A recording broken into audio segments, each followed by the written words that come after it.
umaga po sa inyong lahat. Magbabahagi lang po ako ng kabutihan at kadakilaan ng pag-ibig ng Diyos na kung saan po ay ipinadama niya sa atin kung gaano kalawak, kung gaano kalalim, kataas ang kanyang pag-ibig para sa ating lahat. Bago po ako magpatuloy ay mananalangin muna po ako. Ama namin banal dakilang Diyos, sa ngalan ni Kristo Jesus, tinataas ko po ang bawat pasaherong nakasakay dito, yung mga sasakay, yung mga bababa, pati ang driver, ang konduktor. Ikaw po ang magpala sa kanila sa umagang ito. Nihiling ko po ang iyong banal na presensya upang malayang kumilos sa aming kalagitnaan. Bakuran mo po kami ng iyong divine protection na sa amin pong takbuhin ay naroon ang iyong pagpapala, harap, likuran, magkabilang panig, itaas at ibaba. Ang iyong pong banal na pag-iingat ay madama po naming lahat.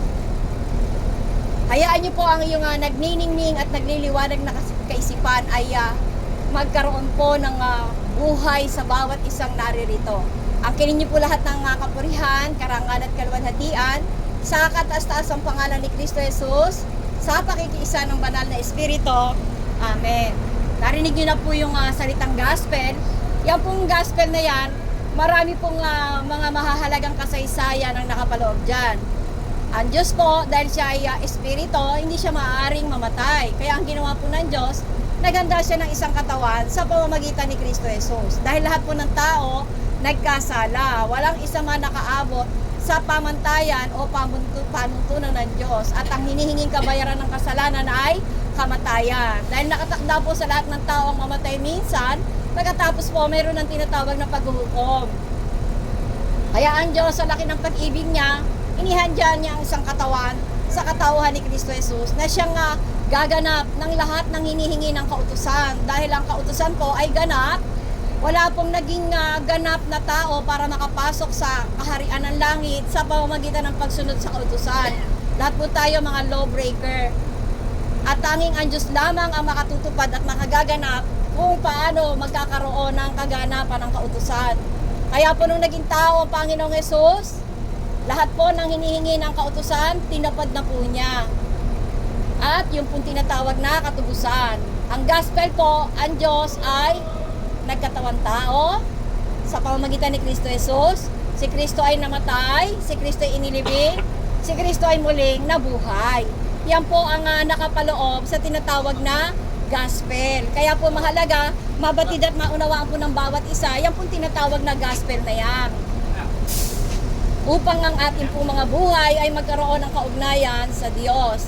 Narinig nyo na po yung salitang spiritual rebirth, new birth, o muling pagkasilang na muli, o born again. Marami pong tao ang alam nila sa born again, iyan ay isang relihiyon. Ngunit, saan ba nagsimula ang salitang born again? Mula po sa John chapter 3, mula verse 3 hanggang verse 8. Sabi po ng Panginoong Jesus, hindi po ako, maliban ng isang tao maisilang na muli sa pamamagitan ng Espiritu ng salita, hindi niya makikita at hindi niya mapapasok ang kaharian ng langit. Kaya po, yan pong gawain ng pagiging born again o pagkasilang na muli, hindi po tao ang gumagawa niyan. Ang gumagawa po niyan, banal na Espiritu. Ngunit ang tanong, bakit sinabi ng Panginoon, kailangang isilang muli ang isang tao? Efeso chapter 2 verse 1 and 5, sabi po doon, patay ang espiritu ng tao dahil sa gawain ng kasalanan at pagsuway. Nakikita po ng Panginoong Jesus na may patay na espiritu ang taong nakatira sa loob ng buhay niya. Kaya nais niyang iyan ay magkaroon ng buhay upang magkaroon ng kaugnayan sa Kanya. Kaya po sabi niya, kailangang masilang muli ang tao sa pamamagitan ng tubig at espiritu. Ang tubig po, kinakatawan po yan ng salita ng Diyos. Ang espiritu naman po, kinakatawan ng banal na espiritu ng Diyos. Sabi nga po niya, ang isinilang ng laman o ng tao, tao yan. Ngunit, ang isinilang ng banal na espiritu o espiritu, may nakatirang banal na espiritu sa kaloob-looban ng buhay niya. Umiihip ang hangin, hindi mo alam kung saan galing, hindi mo rin alam kung saan ito paroroon. Ganon din ang ipinanganak o isinilang na muli sa pamamagitan ng banal na espiritu. Hindi mo alam kung saan o paano naisilang ka. Ngunit, isa ang tiyak, isisilang ka muli sa pamamagitan ng salita ng katotohanan, sa pamamagitan pamamagitan ng paglilinis at pagbabagong likha ng banal na Espiritu. Kaya mahalaga po na mabatid talaga ang kasulatan. Minsan lang tayo mabubuhay, hindi na tayo maaaring makabalik kapag dumating ang hangganan ng buhay at naibilanggo na ang Espiritu doon sa kawalang hanggan. Lahat ng tao, lahat po ng bagay na nakikita, nasisira at nabubulok, maging ang tao. Ngunit yung Espiritong nakatira sa loob ng buhay ng tao, hindi po nakikita yan. Yan po ay pangwalang hanggan. At yan po ang hahatulan ng Diyos kung yan po ay hindi nakaabot sa tamang sukat ng pananampalataya kay Kristo Jesus. Yan po ay ihuhulog sa bilangguan ng apoy ng impyerno. At sabi po ng Panginoong Jesus, ang impyerno daw po may pintuan papasok. Ngunit wala na siyang pintuan upang makalabas pa ang espiritu ng tao na nabilanggo na doon. Ano ang kalagayan ng taong may patay na espiritu? Pag binasa niyo po ang aklat ng Timoteo, nakalagay po doon, sila po yung mga mapagmataas. Mga taong sinungaling, magdaraya, magnanakaw, yung mga taong makasarili, makaako, mga taong walang takot sa Diyos, yung mga tao na mabisyo, mga naglalasing, nagsusugal, yung mga nanlalalaki, ng babae, yung mga taong nahahalay, napakarami po. Kaya po kung titingnan natin yung ating pong pamunuan sa gobyerno, nakita po natin kung anong kalagayan ang ginagawa nila sa kanilang posisyon. Mga professional na nagsunog ng kilay, ngunit nung nakatapos na sa kanilang mga profesyon, nalagay sa magandang posisyon, sila po ay naging mga dalubhasang magnanakaw lamang sa kaba ng bayan. Ngunit bakit nila ginagawa ito? Sapagkat patay po ang kanilang espiritu. Kaya po ginagawa nila ang mga bagay na yan. Kaya mahalaga po na saliksikin natin ang kasulatan upang magkaroon po ang buhay natin ng kaugnayan sa tunay na Diyos na buhay.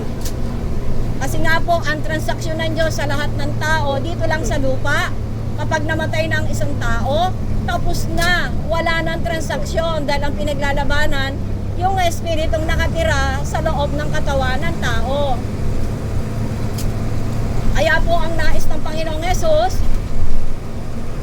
maging maganda ang relasyon natin sa Kanya. Ngayon, paano darating ang pananampalataya? Ang pananampalataya po darating sa pamamagitan ng pakikinig at pakikinig ng salita ni Kristo, salita po ni Kristo. Dahil siya lang po ang may kakayanan para buhayin ang mga patay na espiritu na nakatira sa loob ng katawan ng tao. Ang magsisilang po sa atin salita ng katotohanan. Sabi po ng James 1:18. Isisilang muli sa pamamagitan ng paglilinis at pagbabagong likha ng banal na espiritu sa kaloob-looban ng ating buhay. Titus 3:5. Kaya po kung nais mo po na mabuhay ang espiritu na nakatira sa iyo, pumunta ka po sa salita ng Diyos dahil ang salita po ng Diyos ay buhay. Mabisa, matalas kaysa alinman tabak na magkabilay talim. Tumatagos sa paghihiwalay ng kaluluwa at espiritu ng mga kasukasuan at utak sa buto, nakakaalam, nakakatalastas sa lahat ng mga binabalak at iniisip ng puso ng tao. Walang may kukubli sa Diyos, lahat, hayat, latad sa kanyang paningin, at sa kanya, ikaw, ako, lahat tayo magbibigay sulit isang araw pag dumating tayo sa hangganan ng ating hirap na buhay. Bakit mahalaga ang pananampalataya? Sobrang halaga po.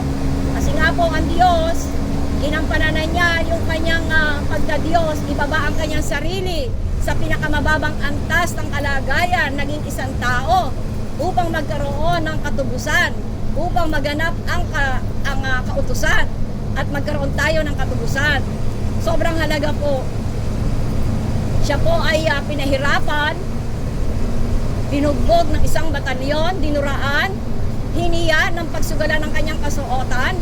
Kaya posible po ang Panginoon, nung ipako sa cross, siya ay walang saplot. At nung siya ipako, ang dugo niya ay umagos, nabuhos, hanggang sa ang dugo niya ay maubos. At bago nalagot ang kanyang hininga, sabi niya, "It is finished." Natapos na niya, nagampanan na niya ang lahat ng mga hinihingi ng kautusan na walang nakaganap kahit isa sa atin, at yung pong katubusan. doon sa pagkamatay niya sa krus ng Kalbaryo, lahat ng bisa na nakapaloob sa kautusan, maging ang mga tuntunin nito, kasama ng napako, kasama ni Kristo. Kaya po, lahat po tayo, kung tayo ay magkakaroon ng buhay na pananampalataya kay Kristo, tayo po ay magkakaroon ng buhay na walang hanggan. Ngayon naman, naitanong mo ba sa sarili mo, nasaan ang Espiritu ni Kristo noong siya ay 3 araw at 3 gabing nakalibing sa loob ng kuweba? Sabi po ng 1 Peter chapter 3, verse 18 to 20, si Kristo po ay kumailalim sa loob ng impyerno. 3 araw, 3 gabi, tiniis niya yung hapdi, kirot at sakit sa loob ng impyerno. Katulad ng pagtitiis niya sa kirot, hapdi at sakit nung siya'y ipako sa krus. At ang ginawa niya habang nasa loob siya ng impyerno, nangaral siya sa mga espiritong nakabilanggo doon. Ngunit, sino ang maniniwala sa kanya na siya ang tagapagligtas, na siya ang manunubos, ganong kasama nila si Kristo sa loob ng impyerno? Napakadakila po ng pag-ibig ng Diyos. Pagkaraan ng 3 araw at 3 gabi, nabawi niya ang susi ng impyerno, nabawi niya ang susi ng kamatayan, at siya'y muling nabuhay. At dahil dito, sabi ng Roma 8:1, wala nang kahatulan ang mga taong sumampalataya kay Kristo Jesus. Kaya napakadakila po ng pag-ibig ng Diyos sa bawat isa. Mahalaga po na saliksikin nyo ang kasulatan. May imbitasyon po siya. Sabi po niya, kayo bagamat masasama, marunong kayong magbigay ng mabubuting bagay sa inyong mga anak. Gaano pa ang inyong amang nasa langit ang magbibigay ng kanyang banal na espiritu sa mga humihingi nito sa kanya. Ikaw po ang hihingi. Ikaw ang magbubukas ng puso mo sa Panginoon. Hindi kita kayang patanggapin. Hindi kita kayang baguhin. Hindi kita kayang isilang muli. Lalong hindi kita kayang iligtas. Ngunit si Kristo Jesus, sa pamamagitan ng pananampalataya sa kanyang buhay na salita, kayang-kaya kanyang patanggapin upang makatanggap ka ng banal na espiritu na mananahan, tatatak sa eselyo sa kaloob-looban ng buhay mo. Kayang-kaya kanyang baguhin, kayang-kaya kanyang iligtas, at kayang-kaya kanyang maisilang muli upang yung espiritu niya maisanib sa yung espiritu, at dahil doon magkakaroon kayo ng tinatawag na buhay na kaugnayan sa isa't isa. Ganyan po kadakila ang ginawa ng Panginoong Hesus sa atin. Kaya po ngayon, mananalangin ako kung nais mong sumunod, ang Diyos po hindi siya mamimilit kung nais mo lang. Ngunit tandaan po natin, kapag dumating tayo sa hangganan ng ating mga buhay, sino ang magbabayad ng ating mga kasalanang nagawa habang nabubuhay tayo sa daigdig na ito kapag dumating na tayo sa ating mga hangganan? Kaya po, ikaw sa sarili mo, kung nais mo sumunod sa panalangin, sumunod ka lang po. Amang banal, dakilang Diyos, sa ngalan ni Kristo Jesus, sumasampalataya po ako na ang iyong anak na si Kristo Jesus ay nagkatawang tao upang ganapin ang kautusan, at ako ay magkaroon ng katubusan. Sumasampalataya po ako na siya ay namatay, na siya ay inilibing, na siya ay muli mong binuhay upang kapag ako ay namatay, ako ay may buhay na walang hanggan sa piling mo. Kinikilala ko po ang aking sarili, isang makasalanan, nangangailangan ng iyong kahabagan at kapatawaran. Patawarin mo po ako sa mga masasakit na karanasan na nagawa ko laban sa iyo, sa mga kasalanang nagawa ko laban sa aking pamilya, sa aking kapwa, at gayon din po sa mga kasalanang nagawa ko laban sa aking sarili. Hugasan mo po ako at linisin ng banal, buhay, dalisay at makapangyarihang dugo ni Kristo Jesus na nabuhos sa krus ng Kalbaryo, upang si Kristo na po ang makita mo sa buhay ko at hindi na ang masasamang kasalanan na nagawa ko sa iyong harapan. Pagpalain mo po ako, Ama. Kilalanin mo po ako at ang aking buhay, ang aking pangalan, na maisulat mo sa aklat ng buhay. Ikaw lang po ang may kakayanan upang ma-register ang pangalan ko sa Book of Life. Kaya salamat po Ama dahil ako po ay mayroon ng pag-asa tungo sa buhay na walang hanggan sa piling mo. Patuloy mo po akong pagpalain. Kaya po binubuksan ko sa iyo ang aking puso. Kinikilala kita bilang Hari at Panginoon ng buhay ko. Sakupin mo po ako, pagyamanin, paunlarin, samahan, gabayan, turuan upang bilangin ko ang lahat ng araw ng aking buhay.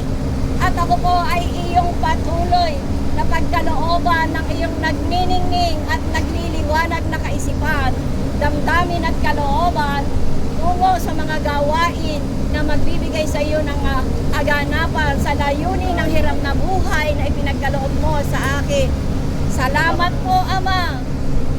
Akin na pong ipinapahayag, ikaw na ang Panginoon, Diyos na maghahari sa buhay ko mula ngayon hanggang sa huling hininga ng aking buhay sa mataas makapangyarihang pangalan ni Kristo Jesus sa pakikiisa ng banal na Espiritu. Amen. Pagpalain ka po ng Diyos. Ang Diyos lang po ang nakakakita, nakakasaliksik ng puso mo kung paano mo yan binuksan para sa Kanya. Kaya po, hindi po yan matatapos dyan. Kumakain ka ng 3 hanggang 7 beses o higit pa isang araw para sa kasiyahan ng iyong panlasa at katawan. Mayroon kang espiritu sa loob ng iyong katawan. Napakahalaga po na yung espiritong yan kakain ng kanyang buhay na salita. Kaya po meron ka naman cellphone, ang akin pong payo, mag-download ka po ng mga Bible, may mga Bible app po dyan, English, Tagalog. Maganda po yung audio Bible, mababasa mo na siya, mapapakinggan mo pa upang patuloy na lumaki, lumakas, lumago ang kaugnayan mo sa ating Diyos na buhay. Ayun po, mananalangin naman ako para sa inyong lahat. Ama namin banal, dakilang Diyos, ikaw po ang nakakakita, nakakasaliksik sa bawat puso.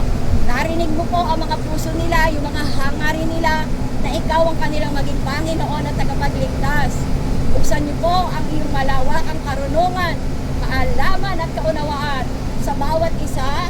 Ikaw po ang magturo sa kanila kung gano'ng kahalaga ang gospel, na ikaw ay Diyos na nagkatawang tao, na ikaw ay namatay, na ikaw ay inilibing, na ikaw ay muling nabuhay, upang sa aming pananampalataya sa iyo, pagdating namin sa hangganan ng buhay, kami ay may buhay na walang hanggan. Dahil kami po ay binili mo na sa pamamagitan ng iyong napakahalagang dugo. Ang aming kaligtasan ay isang regalo mula sa iyo. Ito ay hindi mula sa aming mga sarili sa pamamagitan ng pananampalataya kay Kristo Jesus. Upang hindi kami makapagmalaki sa iyong harapan na kami ay naligtas dahil sa aming mga sarili lamang.